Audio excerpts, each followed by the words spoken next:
A warm welcome to this India Hub Live event during Climate Week on Reimagining Growth in India.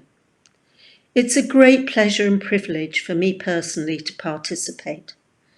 I was very fortunate to visit this wonderful country again earlier this year, just before the pandemic became prevalent there. Our thoughts are with India and her people as they grapple with the particular challenges they face on the pandemic. Now, because India is in a critical position to contribute to the climate agenda, this event is particularly important. Indeed, unless India, with its huge economic potential and ambition, does contribute, I'm afraid that global efforts will fail to meet the climate challenge.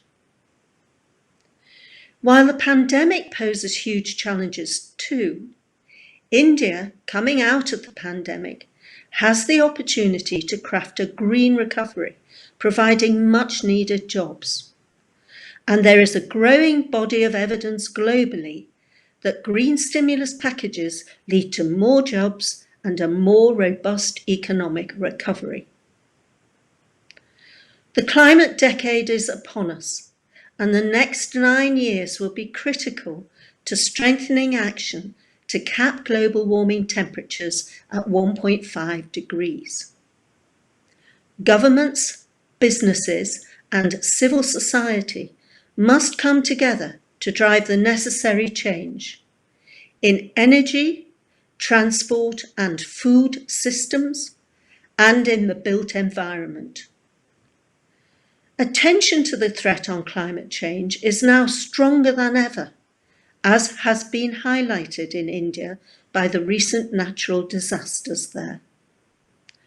So how can these groups come together in such a big and diverse country as India to ensure an ambitious and just transition, which will have to be a radical one, notwithstanding that India has such low per capita emissions? This conversation can help kickstart this process. We have among us some of the most distinguished leaders from government, business, and civil society organizations.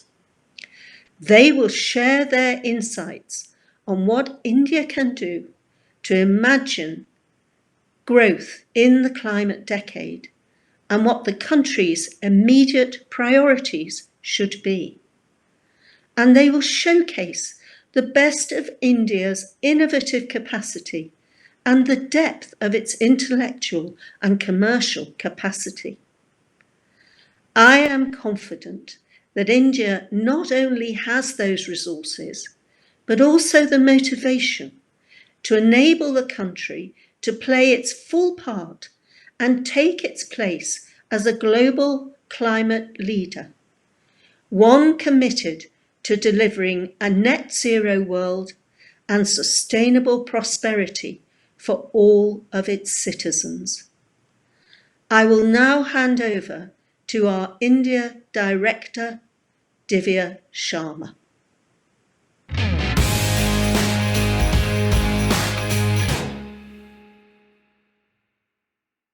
Thank you, Joan, for your very encouraging remarks. Ms. Joan MacNaughton is the chair of the Climate Group Board. Welcome to India Hub Live at Climate Week. I'm very happy to have all our distinguished speakers today to talk about something that is of great concern and importance to all of us: reimagining growth in India's climate decade. We are in an unprecedented time, facing the dual challenge of the pandemic and increasing climate crisis that forces us to look beyond the obvious and prepare ourselves with urgency and commitment towards a better future. This is the time to do the right thing. This is the time to act. Firstly, I would like to welcome Mr. Suresh Prabhu, Member of Parliament, Rajya Sabha, India. He plays a critical role in shaping the official agenda of the Government of India's key contributions for the G7 and G20 summit and lead on crucial conversations on India's NDCs. Welcome, Mr. Prabhu. Just to start with my first question, there is an urgency for climate action, and India as a country is cognizant of this urgency. How has the COVID situation affected our commitment? We are aware of the huge climate crisis which is facing the world not just today but for a fairly long time now. And rather than there is getting lower of climate related issues, in fact, it is increasing by the day. And the reason for that is that global Right. community has failed to act on climate change, despite the fact that the best efforts put in by several countries to reach some kind of an accord globally. We had luckily a Paris Accord, but some countries walked out and it has become very ineffective. In fact, since the Kyoto Protocol, we have really not made any significant progress in terms of achieving a globally accepted, internationally binding commitment to be taken by the countries so that we can reduce the climate risk. As far as India is concerned, we are at the receiving end because our vulnerability to climate change is huge. The countries who are facing the problem, India would be probably the biggest country which is facing a climate problem because our agriculture, which is the mainstay of India's livelihood, is under threat because of climate change. Because temperature going up would mean that some of the agriculture crops, which are staple food for the people, they will not be able to survive. The water crisis will again become very huge, and that again is going to happen because of exasperation of climate change issues. The challenges posed by climate change will also bring in more natural disasters, and that again is going to put huge burden on India's infrastructure to deal with that. So I think there are many challenges which will be coming in. India's response has been pretty good. We not only prepared an action plan to deal with it, but we also taken some sectoral action. For example, energy, which is one of the most critical part of mitigation as well as I would call it adaptation. The mitigation will mean that when we change the energy mix, the total emissions can go down significantly. And India is already on way to achieve the target of 100,000 megawatts of solar energy and 75,000 megawatts of wind energy. Besides, we are already working on energy conservation. In fact, I'm very lucky to say that as a power minister way back in 2020 years ago, we had initiated certain measures, including bringing in new law for the Electricity Act, but also energy conservation law, which is actually now preparing the mainstay for the energy conservation architecture. And I had set up the Bureau of Energy Efficiency more than 20 years ago, and that's why it is now building up on that, and we are trying to work on energy conservation issues. So I think all of that put together will have energy mix change. Yeah, starting public transportation in a significant way, which again will reduce emissions. We are working on lighting, which is actually because of urbanization, buildings would need it. So I think many initiatives which have been taken, including working on adaptation plan, which is very important for a country like India. Mitigation is important for global good, for our own good as well, but adaptation is very local because adaptation has to happen within the country, whereas mitigation efforts can be done globally. And adaptation is concerned, we are also having adaptation plan, but the cost of adaptation is so huge that we are going to work, will need a lot of support from the other countries as well. I think it's a time for preparing ourselves to avoid a crisis which is brewing and actually going to hit us in a very significant way. Like we are seeing today, US is affected by climate change, and in fact, the West Coast is burning today. So is the other parts of the world where there has been a huge temperature rise, probably the highest temperature recorded anytime, and that was meaning that we are heading into a big crisis. So, if, as you said correctly, if Corona and COVID are probably a tip of the iceberg, the world cannot face such a crisis which starts with only a virus. But just imagine when if we engulfed by a crisis of a magnitude that is going to be hitting us because of climate change, we are not prepared as a world to deal with that. And I don't want world to be prepared to face climate change crisis, but reduce the climate risk. That is how the world should respond. And that is where I don't see any action really emanating from the global community. In fact, the COPs which take place to deal with climate change are not becoming effective anymore. So I think I'm very happy that United Nations, though we have an agreement under United Nations Framework Convention on Climate Change, overall overarching agreement on dealing with climate change. But I'm happy that we are now working on it, and I'm very happy that the organization is actually taking some concrete steps. I think this is very important. We should make people aware of it, but more than now awareness, which can help in some way, a concrete global action matched by local initiatives, that is what is necessary to effectively deal with climate change. Thank you, sir. That was really useful, and you've put things into perspective, and that brings me to a connecting question. So, given the conversation around the pandemic, the COVID-19 that you just spoke about, what are the benefits you see in greening the financial recovery post COVID, and how can this be done? Of course, the huge financial costs that are caused by COVID are phenomenal. In fact, the contraction of global economy is significant.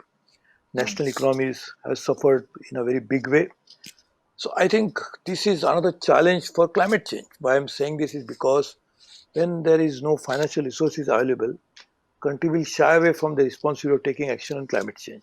So while Corona actually provides us with an opportunity to avoid a future crisis, because we can actually feel that if we cannot deal with Corona, how can we deal with climate change? Because which is much, much bigger and a huge challenge.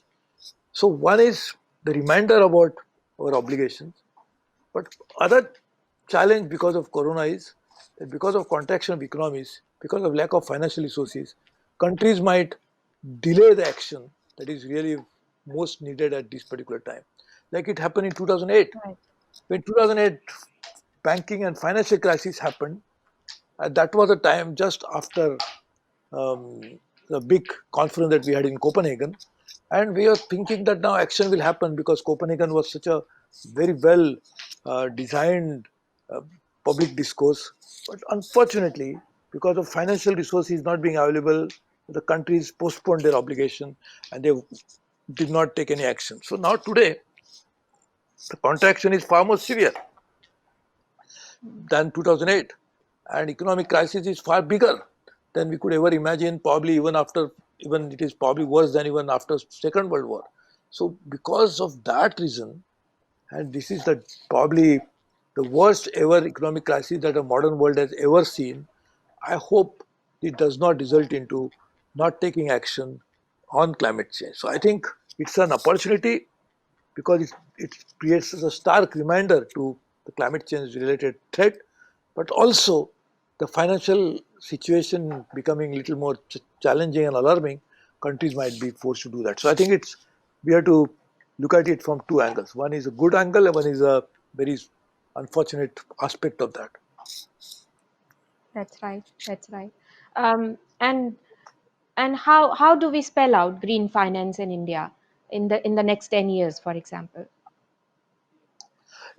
When you say green, it actually, in my opinion, is a very relative term. I mean, if you are working and your carbon intensity is going down, or your energy is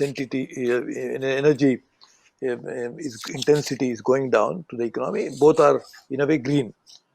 But I think we should Right. now go beyond it and think about, it's a good thing that we have to first reduce the carbon intensity. It's a very good thing. Energy intensity is also a good thing because energy in turn would actually affect emissions. But I think green would mean many more things. So firstly, Right. we have to think about how do you ensure that even our real greening happens in the country. That is to increase the forest cover, to increase the green cover. That is also equally important. Making sure that businesses in India would Mm. adopt, each individual businesses will adopt green strategies. Individual community actions will be related to green aspect of that action. So greening is very important, but what is meant by greening has to be properly seen into perspective. Because actually, if you have more forest, obviously we have more carbon sinks. But we really now need to think about how do you ensure that carbon is actually is a threat, but of course some carbon is necessary in the atmosphere. So one possibility of new technologies need to be adopted. Like for example, carbon capture and usage is one technology which can help us to ensure that the green, if it's not greening, but it does not threaten green because it does not cause any greening to be thinned. So I would say greening is necessary, but avoiding thinning of greening is also necessary. So on one side, on positive Correct. side, you do greening, but on the negative side, you avoid thinning of greening. And that is why you need some technology. So I think green growth is absolutely, there is no question that whether we should have green growth or not. I think we have to Yeah. go beyond just this kind of cliches. It should not become a cliche anymore, but should have a very Correct. concrete action on the ground. I'm very happy that Prime Minister Narendra Modi is actually working on a green growth for India by through various means, as I mentioned about the energy, because clean energy and issues like that. On the other side, increasing our green cover for the country and reducing the carbon footprint for India. I think all this put together would be the strategy for greening, and I'm very happy that Prime Minister Narendra Modi is leading the campaign to make it happen. Thank you. That was very insightful, sir. And thank you so much for being with us Thank you. today. It Thank you. was a Thank you. pleasure talking to you. Thanks. Thank you. Thank you.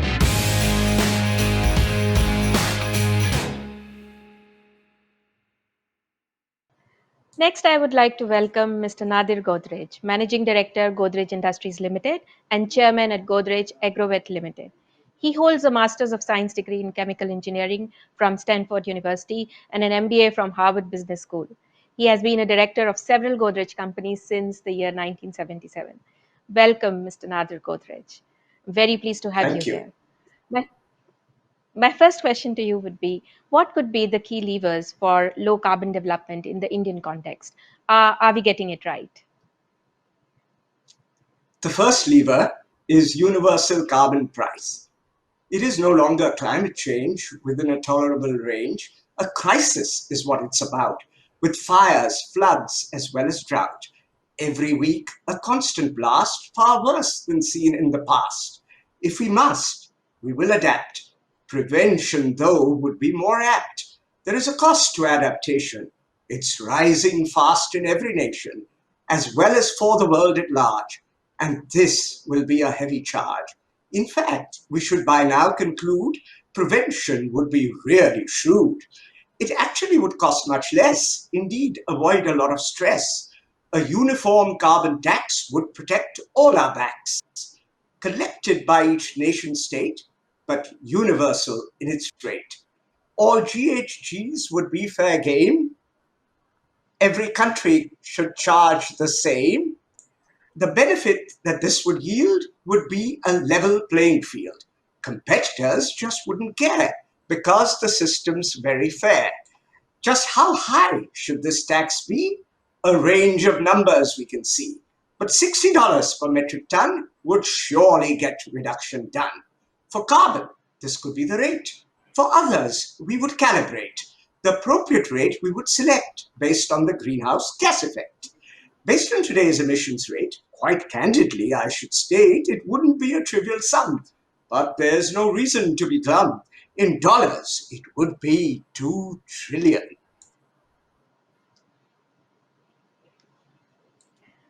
That was that was great. Yeah, I'll A very continue. new It perspective. is a Yeah. it is a lot, but not a zillion. Compared to global GDP, the percentage is less than 3. Compared to taxes, then again, the percentage is less than 10. Of course, some would then take a call to reduce emissions, not pay it all. But bear in mind, it's not a cost. For the economy, nothing's lost. A UBI could be instated. Some other tax could be abated. And if this is indeed just so, the economy would still grow. Don't you think it's very nice that there is no real price, since very little would be lost, as adaptation has a higher cost?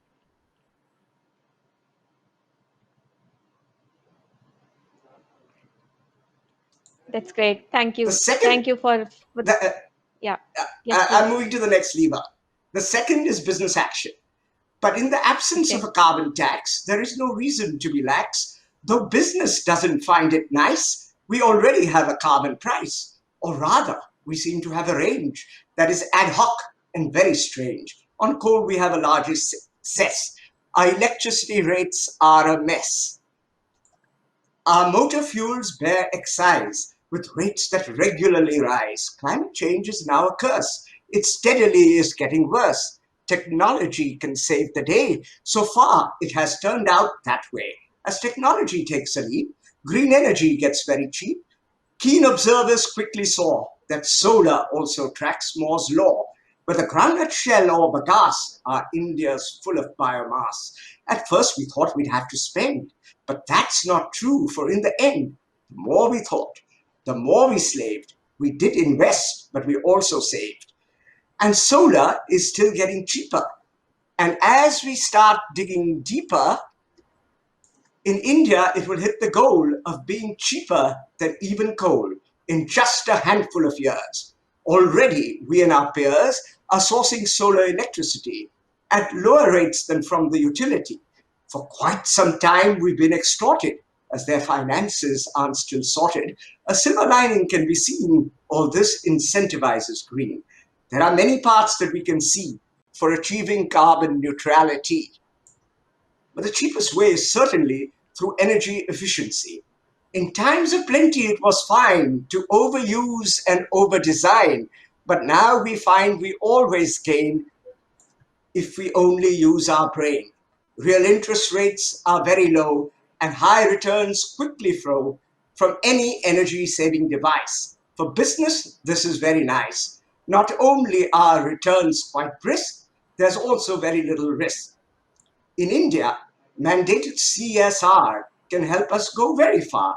Multiple benefits is what one sees with water projects or growing trees. Good livelihoods are created. Our carbon emissions are abated. Trees planted at a river source maintain the flow throughout its course. So many benefits we can see. The preservation of biodiversity. Now, different species can be tried, useful products can be supplied, like biomass or edible fruits. And yet, the trunks and the roots can sequester carbon, clean the air, a win win that is very fair. The third lever is electrification and transmission. From government, all that is sought is steady and robust support to electrify our transportation and ensure that the Indian nation vigorously does its bit to efficiently store and transmit quite intermittent green energy. With solar and wind, there's synergy. Their peaks are not correlated, so storage needs can be abated. Green energy buyers have been dazed as wheeling charges have been raised. Net metering comes at a cost. Thus, all the benefit is lost. Instead of being incentivized, green energy is penalized. Dear policymakers, won't you please let energy move with greater ease? The fourth lever is no new coal plants. Right now, coal still looks cheap, but the environmental cost is steep. Both climate change and air pollution show that coal's not the solution. Green energy costs will steadily fall, so coal, of course, is not at all reliable for very long. New projects could go very wrong. Investing now can't be a gain if new projects can't sustain. Only fossil fuels with sequestration should be the rule throughout our nation. Thank you. Thank you so much. That was amazing, wonderful. Uh, I have no words. I would come to my I would come to my next question, and I'm hoping a new poem Yes. now, with so much insight. My next question is: are there perceptions that green growth is difficult to achieve, and alternatively, development cannot be green. What are your views on this, and what is the bargain that Indian can be making here? There is no bargain or trade off. I've shown we can decarbonize while we also monetize. So never fall for either or. Our hearts and minds demand much more. Net zero emissions is in sight. Businesses are seeing the light. There's no reason for our group to fear. We'll be net zero by next year. And no, there is no major cost. With our initiatives, nothing's lost. There really is no give and take. We can both eat and have our cake. All the money spent is CSR, which as I've shown can take us far. So businesses must play a role by setting an ambitious goal. They can pay their climate dues without anything to lose. Thank you. Thank you so much. That was really very encouraging. Mr. Nadir Godrej, this is amazing. That brings me to my last question. What role can businesses play in creating the demand for green growth and leading on low carbon development practices? Businesses can act one by one, but much more can be won by also acting collectively and doing so reflectively.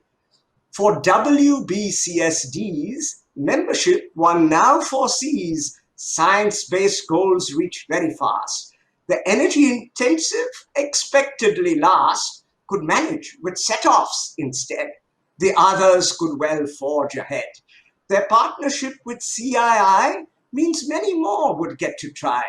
There is a role in advocacy. With good supportive policy, a good global carbon price would solve the problem in a trice, and nothing much would be lost. Indeed, there is no net cost. For going green, we miss incentives. At least get rid of disincentives. And of course, it would be great if all stakeholders collaborate to develop technology that's green. We should hand in hand planet, preserving people, profit, and planet. Thank you. Thank you so much. That was really encouraging. And it's lovely to have you here, Mr. Godrej, and hear from you. Thank you so much for your Thank you, time. Divya. My pleasure.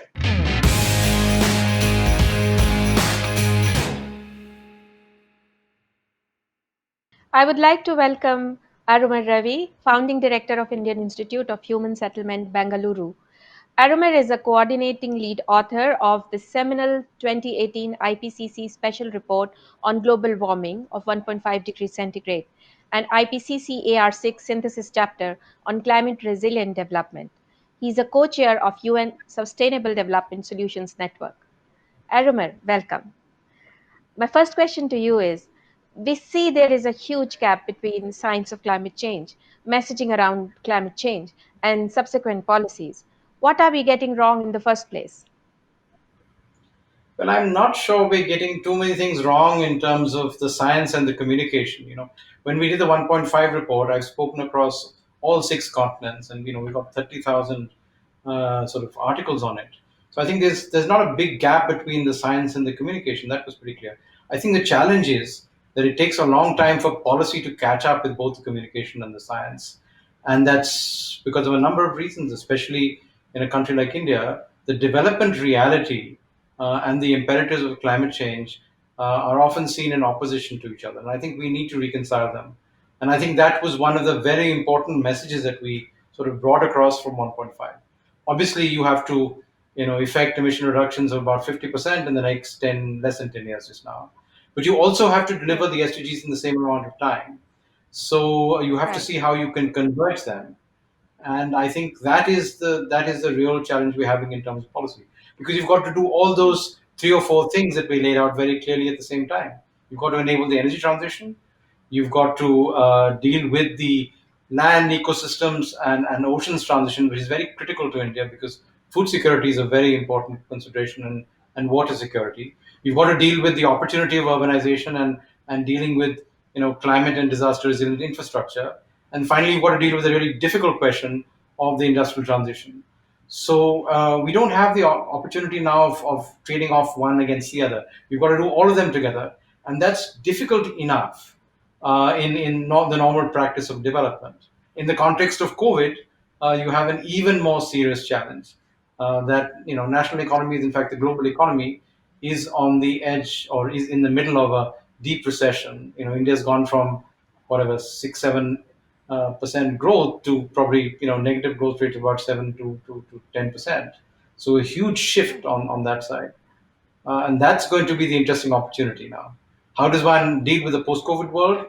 Deal with questions of development, deal with energy poverty, and adaptation at the same time.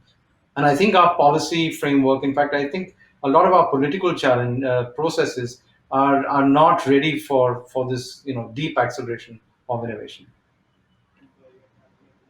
Right, right. That's correct. And and how do you see resilience implemented in India? What are the key levers to resilience? But see, India has a great history of, I mean, we have remarkable people, fine, whatever it is, 1.3 billion of them. And we are a society that historically has been resilient because, everyday shocks are part of everyday life, whether you're a farmer or somebody living in an urban context who's sort of continuously being exposed to flooding or drought or a whole range of other things. So society itself is fairly resilient, but unfortunately, the impact of that falls on the most vulnerable and the poor. And I think that's what we really have to look at. How are we going to lift the floor, make sure that everybody has, there's no extreme poverty, we have adequate food and healthcare and education, along with a better quality of life. And that's, I guess, the big challenge, because it means that the public systems have to be resilient. They have to be resilient to increasing intensity and frequency of shocks. I mean, that's the core message from the climate space. And that is that the events that we see today as extreme events are going to be sort of normal in many ways, whether it's cyclonic storms or storm surges or flooding, or even drought. We're seeing all of that happening, sometimes almost in the same places in India. So we have to really build those resilience processes, and we have to do that in a very systematic way. And I think that's where part of the challenge is, because you need investment, you need institutional capacity, and you need a governance frame that enables you to not respond to individual incidents, but build up the capacity across the country. And I think, last year we launched a major initiative at Climate Week at the General Assembly in 2019. It's called the Coalition for Disaster and Climate Resilient Infrastructure. It was launched by the Indian Prime Minister. I have designed the program, and I think initiatives like that start looking critically not only at the hard infrastructures, the roads and the airports and ports, but also, as we've seen now in COVID, to deal with both the health infrastructure, which is obviously a big challenge in a country like India, and we can see that both the soft and the hard elements, but also education. I mean, the people who are really being impacted across the world at the moment are people in schools and universities. They're unable to come back. They're going through a very serious sort of trauma, I would say, at the current point of time. So we need to look at that in a systematic way and build the institutional capacity and not leave it to individuals and communities to kind of pick up where formal systems have in a sense failed us. And I think that is the challenge of bringing together the climate, the disaster risk, and the development agenda, which is what a number of us have been working on for, I guess, more than a decade. So you need science, you need good governance, you need innovation, and you need institutions and a regulatory frame that enables us to bring this together, which is easier said than done, because most of our systems of governance and government, and in fact, even in the private sector, are organized around sectors and are very siloed. And here we're talking about systemic processes where things are interconnected. And I think Right. that's going to be a big challenge. Yeah. Yeah, that's true. That's true. I completely agree with you. And do you think we've done well on disaster risk reduction, but there is a huge amount of work to be done to build adaptive capacities, particularly in terms of population and systems? Absolutely. So I mean, India's done. I've worked on disaster risk now for almost 30 odd years or so. So we've seen a dramatic improvement. I mean, I led the government of India team that went in and did the '99 super cyclone assessment and the rehab plan, and things were really, really bad. But if you look at how we've progressed now in the last 5 to 10 years or so, we've done remarkably well on individual events. But frankly, that's Yeah. not enough, because individual Yeah. events are things that we can respond to one off. The problem is in the adaptive capacity and the ability of different systems to respond. So, for example, India is at the moment on a threshold of a big structural shift in the agriculture and the agrarian sector.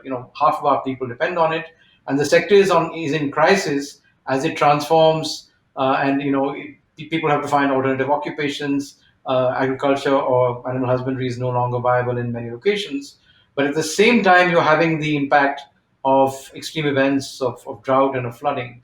So you have to, in a sense, walk on two legs to manage these processes. So the deep systemic transitions are happening, but they impact, in our context, hundreds of millions of people. And then along with that, if you want to sort of deal with deep carbonization and deal with carbon capture, then you have a whole range of emerging conflicts that'll play itself out in terms of land and water access. So the Absolutely. question of development rights and institutional responses have to come together. And as we know from adaptation, most of the things that we're talking about are happening on the ground, but they're happening sort of spontaneously. They need to be organized. People's actions need to be strengthened, and the connection between the bottom up and the top down has to be established. Because it's only when that happens across the country that you'll really be able to build the kind of resilience that you want to build. Else, we'll Yeah. see very, very large displacement sector by sector. And I would say, like I've said just after 1.55 report, you may have a few 100 million people who are displaced within South Asia, which is in some senses unthinkable to us. Yeah, thanks. That was a lot of things concised into one conversation that we had today. And I think what I get from this conversation with you is that there are several things and at several fronts we have to work, but we should see, and the main question rather is to think about where is our focus. And I guess our focus should be on systems and people, if I'm not wrong. Absolutely, systems and people and the enabling conditions that allow that to work, which includes good Right. science, better education, and a coming together of institutions that have never historically been able to work together. Whether it's national and local and regional governments at one end, or the private sector and communities, these are new kind of alliances and working together that climate will force us to sort of Yeah. engage in. So these arbitrary definitions and ideas that we have that may have worked for the world in the 20th century, at least for South Asia, in some senses, India is going to be the largest population in the world, certainly the most vulnerable population of that scale and size. We have to deal with this together, Absolutely. and that is going to be where we're going to require tremendous innovation and compassion in some senses, because this is not going to be an easy journey, and we have to think of the most vulnerable, the most excluded, and the poor first, because they're the ones who are going to be hit most directly, even though, in some senses, the responsibility of creating this problem is not theirs. In some senses, COVID is showing us the way. The people who are most impacted in our country just now are people who would never have been or even seen an aircraft, which sort of brought the virus to the country. But they're suffering in the hundreds of millions. So this is a wake up call for us, I guess, on the climate side.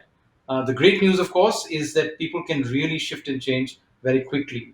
The challenge is how to do it together and do it in a sense to the tune of what science is telling us, what the evidence is telling us, not what we have in our heads or are driven by particular ideological or other agendas.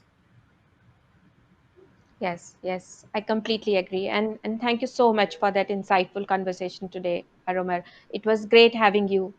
Thank you for your time. Thank you so much.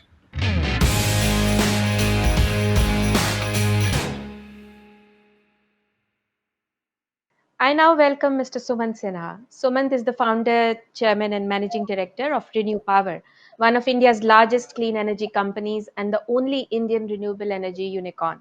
Sumant is a member of the stewardship board of Shaping the Future of Energy at the World Economic Forum and serves as the chair of the Climate Group's India Advisory Board.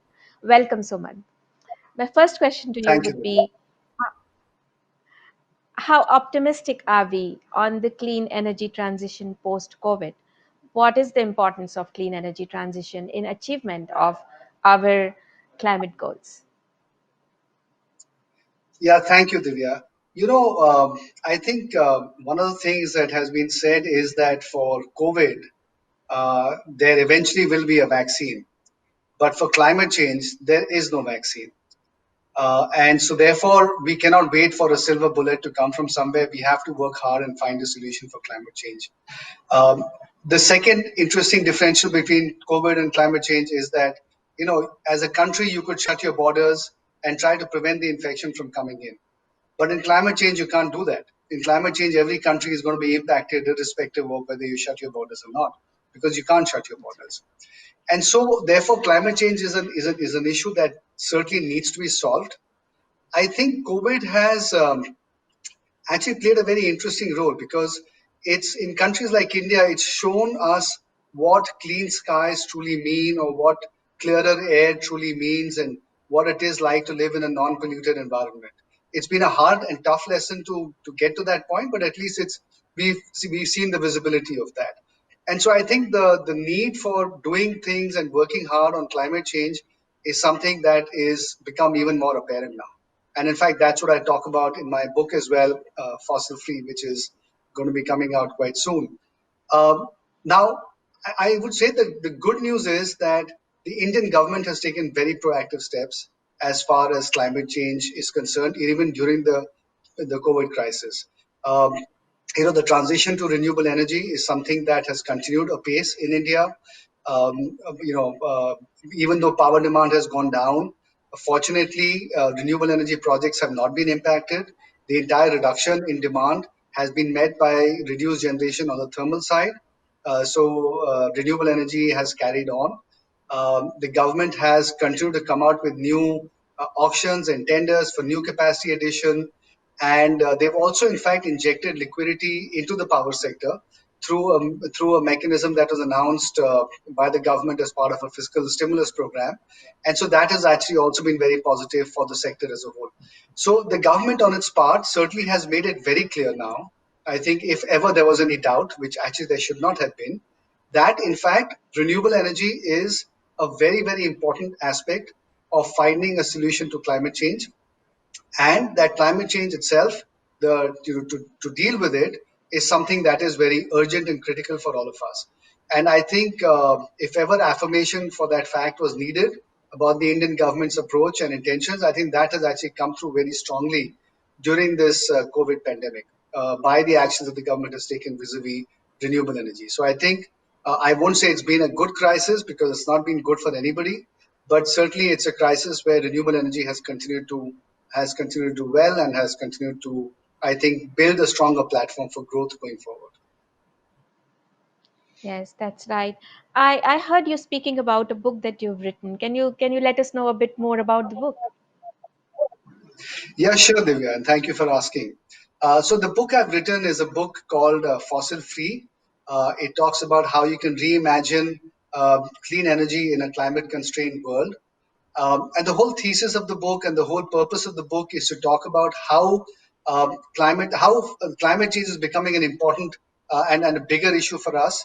That simply as a globe, we're not doing enough to combat it.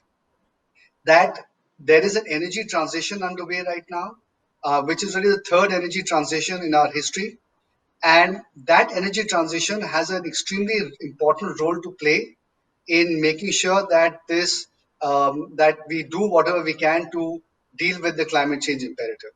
And electricity accounts for about almost a third of total energy consumption, and that is going to increase.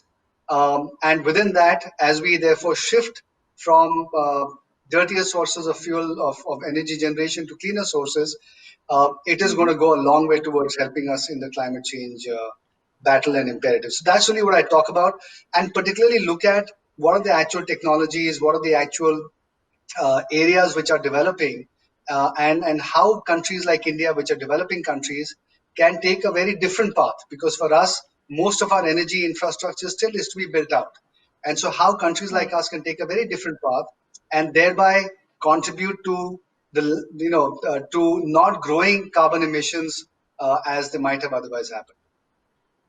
Yeah, yeah, correct. I would really love to read it. And when is it going to be available? It's going to be available in about a month from now. So I'll certainly send you a Oh, copy of it. that's very good. Thank you very much. Um, that brings me to the question on the role for businesses in driving market adoption of renewable energy, and I think you are the best person to talk about it as well. Yeah, that's actually the absolutely important change that has happened in at least in the energy transition over the last 2 or 3 years, literally in that shorter period of time. Right. And that's again something that I talk about in the book, which is that, up till now, the heavy lifting was being done by government policy making, and you needed to have an enlightened government that understood the whole issue of climate change, and therefore the transition to cleaner sources of energy. And even though that might have been more costly, government Mm. policy still had to move in that direction. And so therefore there was Right. this whole trade-off all the time between climate change, fighting climate change, and actually, the economic side.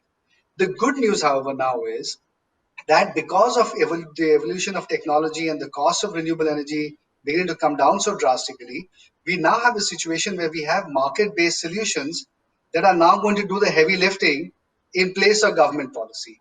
And the good Mm. news really now is that battling climate change and doing what is commercially good for investors, now there is a good alignment between that. And that is, to my mind, the best way in which we can actually address the scale at which we need to address the whole climate change imperative. And so, Right. therefore, I think corporates like ours, companies like ours, businesses like ours have a very significant role now to play in the evolution of technology, in its rollout, in its commercial application, and Hmm. also in broadening the sectors where electricity can be consumed as a form of energy. So, for example, Hmm. mobility is a clear area in that side where earlier you used to have fossil fuels powering vehicles. Now you can have electricity powering vehicles, and that electricity can be generated cheaply through clean sources and cheaply. And so, therefore, will actually obviously go towards helping the whole climate change imperative. So, I think in addition to that, through programs of the climate group like EV100 and RE100 and so on. I think those are very important programs where companies who are now getting more enlightened about this issue as well and are facing pressure Hmm. from their investors and their consumers are also therefore realizing that they have to now become cleaner and more sustainable in how they operate their own businesses. And I think this is a fundamental shift that has begun to happen, and my feeling is that we've crossed that critical mass, and you'll see a much more rapid and exponential rollout of this happening in terms of companies' own mindsets. And I think that is then going to drive this next phase of growth. So it's going to be going from the government driving it to consumers driving it, corporates driving it, and commercials driving it, and technology driving it. And I think that's a very healthy shift that is happening. That's really good to know and very encouraging as well, Suman. Uh, but on the policy side of it, what can the government do to send positive signals to the business community to encourage adoption of clean energy by businesses? So, I think the Indian government, for its part, is doing a lot already. We had an interim target of 175 gigawatts of renewable energy capacity to be set up by 2022. That number, the Prime Minister has now announced, by the way, last year at the UN General Assembly meeting in September, at the time that the last climate week was going on in New York, which was, of course, physical for all of us, that the target would now be revised to 450 gigawatts by 2030 or thereabouts. And so the target is now one that clearly enunciates the fact that of the new energy capacity, energy demand that will be coming up in India, I would imagine that at least two-thirds of that will be met through clean energy sources. And so the government really is working hard to make sure that whatever regulatory systems, transmission corridors, grid management, all of that comes into place such that all of this clean energy can be absorbed by the system and can then be distributed to end customers eventually. So I think the government on its part is doing a lot.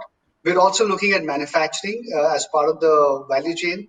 Look, so the government is trying to encourage solar and wind manufacturing. There's an effort to look at battery manufacturing as well, because that's going to be the next big frontier, which is how to make clean energy less intermittent and more balanced. And I think that's the direction in which a lot of companies like ours are working, and the government certainly is thinking in that direction as well. So, important role for the government still left, but I think the task is going to be easier because the solutions are going to be commercially more solid. Yeah, that's wonderful. And thank you so much for this insightful conversation. I'm listening to you very carefully, and I'm also thinking about climate group's work in India, which you very kindly advise about. And a pleasure having you here today. Thank you so much for your time. Thank you, Divya. Thank you for having me.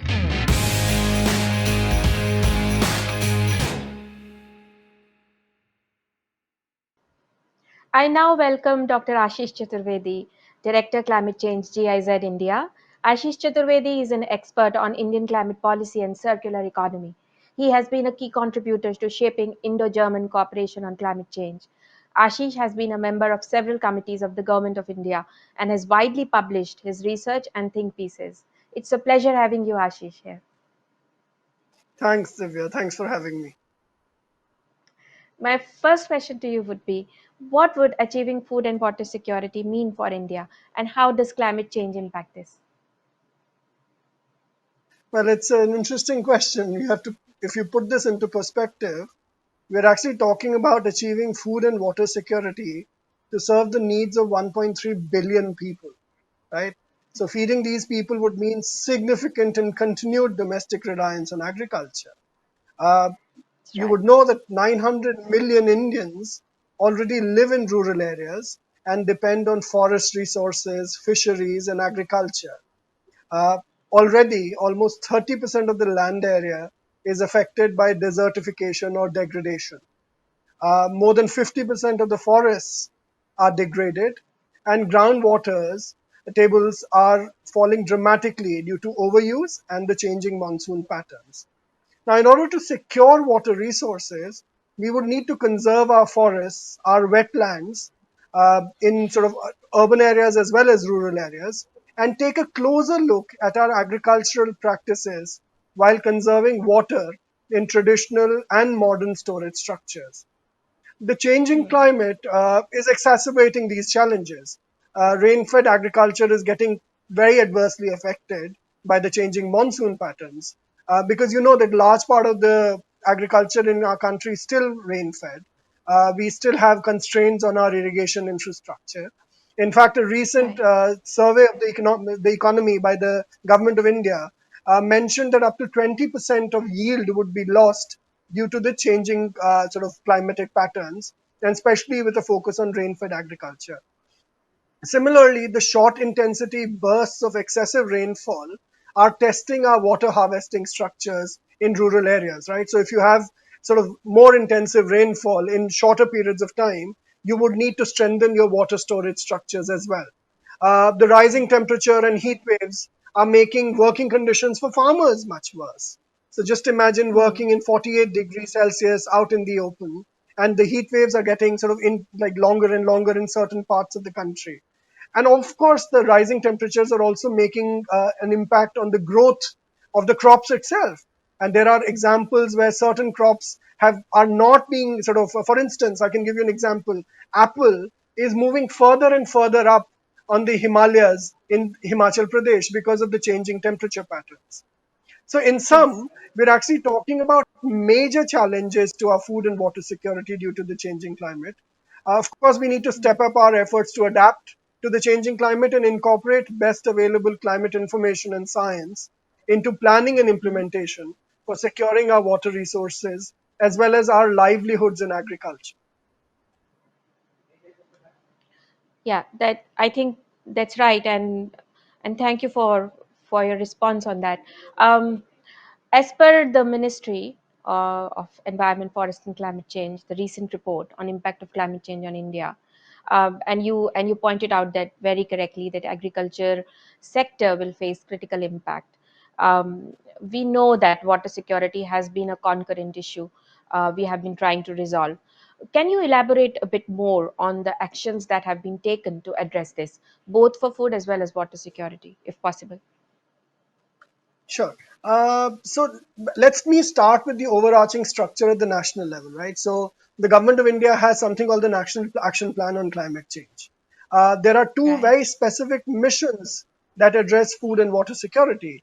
There is a mission called the National Mission on Sustainable Agriculture, which is hosted by the Ministry of Agriculture and Farmers Welfare, which has had significant initiatives on the area of sustainable agriculture, very broadly, of course, looking at climate resilient agriculture, but also looking at sort of enhancing the soil organic content of and sort of also the carbon content in soils. There is, of course, the Right. National Water Mission as well, which is now housed in the Ministry of Jal Shakti, the new sort of Yeah. new ministry which was carved out, and by sort of consolidating the water related works in different line ministries. So there is a National Water Mission and the National Mission on Sustainable Agriculture. Both of these mission documents are currently being revised to align them to the nationally determined contributions that India has submitted as a part of its commitment to the Paris Agreement. At the federal state level, we have the state action plans on climate change, which I think the climate group is also supporting in some states. And the German That's correct. government had also supported several states in revising and developing their state action plans on climate change. Now, in almost all the state action plans on climate change, there is a significant focus on agriculture as well as water. So that's the second layer at the federal state level, where there is a sort of some amount of focus on the agriculture, water, and climate kind of connect. All the state action plans are currently being revised as well. In fact, we have supported the revision of 7 state action plans on climate change to align them to the nationally determined contributions. Some states have actually gone further ahead and developed state specific action plans on the water sector and how that the water sector is vulnerable to the changing climate as well. This is, of course, in line with the National Water Mission. Uh, Right. Key initiatives at the national level also include an initiative at the Ministry of Agriculture and Farmers Welfare, which is called the National Innovation for Climate Resilient Agriculture, or NICRA is the acronym, which has not only developed a map of agricultural vulnerability due to changing climate, but also initiated innovative pilots on the ground, which could be upscaled and replicated.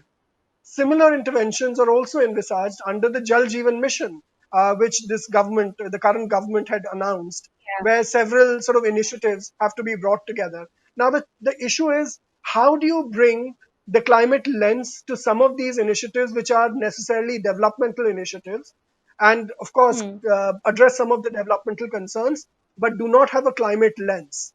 And this is something which I am speaking specifically in the context of the Jal Jeevan mission, that Yeah. the initial design of the Jal Jeevan mission was more about water security, but not necessarily looking at a climate adaptation angle. And I'll come back to it very briefly on what I mean when you bring the climate adaptation angle. I also wanted to mention a very interesting initiative of the Ministry of Environment, which is called the National Adaptation Fund on Climate Change. So the government of India, and especially the Ministry of Environment, has launched a National Adaptation Fund on Climate Change, where state governments can actually, and this is one of a kind in the developing world, where through the domestic financial resources, a government is actually launching projects on adaptation.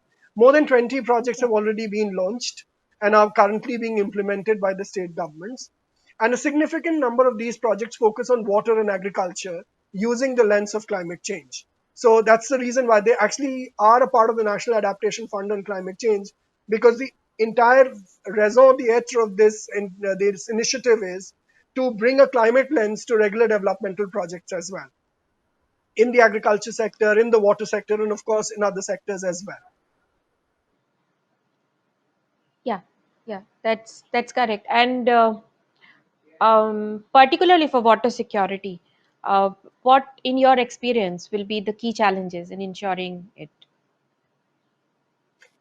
So I'll try and talk about it from both the demand side as well as the supply side, right? So water security is, you have to look at it from the perspective of the demand side management as the supply side management. And of course, I'll try and Yeah. link it to the other point about agriculture as well, because agriculture still uses more than 2/3 of water supply sort of the freshwater sources which we have.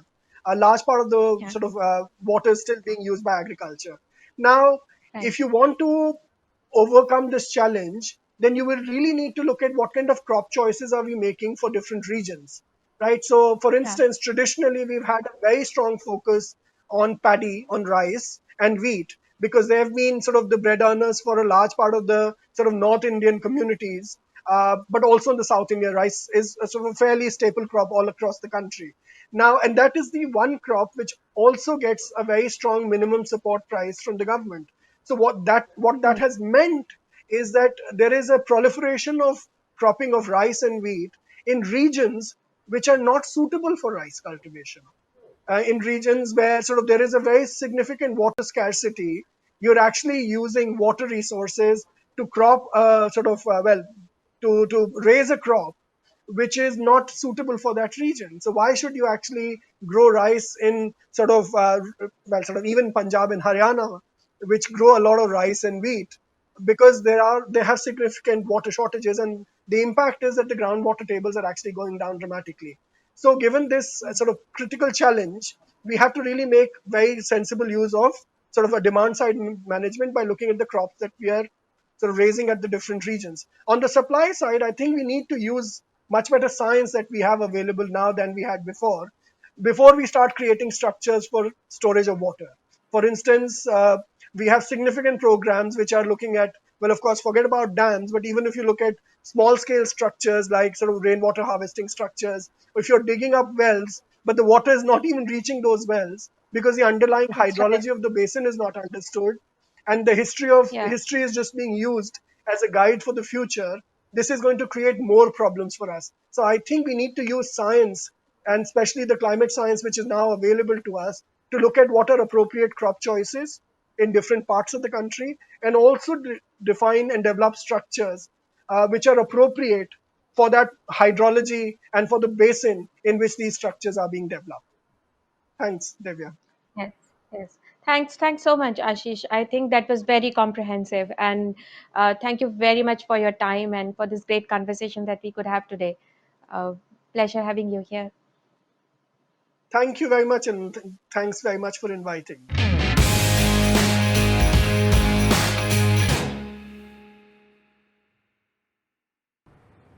I would now like to welcome Ms. Helen Clarkson, CEO of the Climate Group, to sum up the discussion and close the event. Helen, that was such an impactful discussion today. Yeah, that was absolutely great. I really enjoyed it, and I'm pretty sure that's the first time we've had someone answer at the hub in rhyming verse. So that was quite a highlight for me. But what did you take away from that in terms of our work that you're leading in India? I think so many points. I was looking at the keywords, picking up keywords from each of these speakers, and I see partnerships. I heard policy advocacy. I heard about state action plans for climate change, and that reminded me of our work within the Under Two campaign with the states that we are doing. The thing that there is a lot of capacity building that needs to be done, and there is scope for building our adaptive capacities while we go forward is something that is of real interest to us. Um, I was really delighted to hear Sumant speaking about uh, and that echoed with Nadir's poem as well, that the businesses are ready, and then Aromar spoke about the fact that the communication and science is quite robust at the moment, and we usually see a little bit of lag from the policy because policy takes time to take over. um, and I think our work should perhaps address some of these things. What do you think? Yes, I agree. I definitely think we've got our work cut out for us in India, but I felt good that we're kind of moving in the right direction with our campaigns there. I was listening as well from the global point of view and thinking about our theme for the week around build a better future, what this means for the COP process. And, you know, we started off the event with some skepticism, I think, rightly, from the minister about the COP process and what's going to happen to that in the wake of COVID, are we going to see a repeat of what happened after the financial crisis in 08-09, and rightly drawing attention to the risks around that. And I think it's right to be, have that note of caution. We've been very optimistic this week. I think we are seeing good signs, but I think it's really important to be aware of that and really be mindful of that as we go into the next year. But as you say, we then saw lots of ambition from the companies, and hearing that ambition, hearing about the different things that are happening, a lot of the market-based solutions that Sumant was talking about was really, really encouraging and sort of restored my optimism. But I think we need to hold those two things together. And then the other thing we were hearing about was nature-based solutions. And I think we heard about that from a lot of the panelists, and it's really important to remember that India has a really important voice around that and has a really big stake in the discussions. And it's going to be a big, big theme at COP next year. And so it was really interesting to hear their thoughts about that. Yes, I completely agree with you. And I think the conversation with Ashish particularly revolving around the scale and the focus and the intentions, all needs to be right when it comes to India. So I think there's a lot of takeaway from today's conversation for us and our work in India, and I guess some learning from our global work as well. I would thank you, Helen, for being here with us all the time and listening in and being part of this event. This is really very encouraging and motivating for us in India here. And I would take this opportunity to thank all of our speakers profusely from deep down from my heart for their work and for their time. It was a great pleasure for all of us to have them represent India in Climate Week. Thank you so much, everyone. Thank you.